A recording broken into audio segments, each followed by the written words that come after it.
If you want to install iOS on Realme GT7T, what you have to do is first of all open the Play Store. Then we're gonna search for iOS launcher. So simply write the iOS launcher name.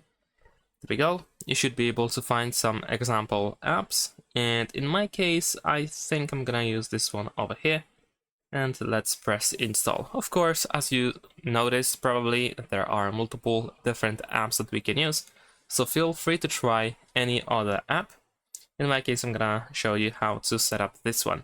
So in this case, we can grant permission to the location. However, I don't really want to do that. We can grant the permission to everything else, however.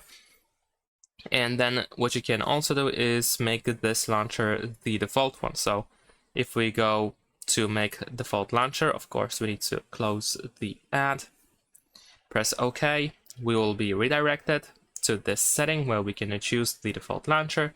And once we select it, this is how it looks like. If you see this information about the blur effect, you can just set it to never. Over here, press got it. And as you can see, we have our iOS launcher. Now here's the important part. If you go to app library, you will see this message, at least for the first time. So we want to press OK.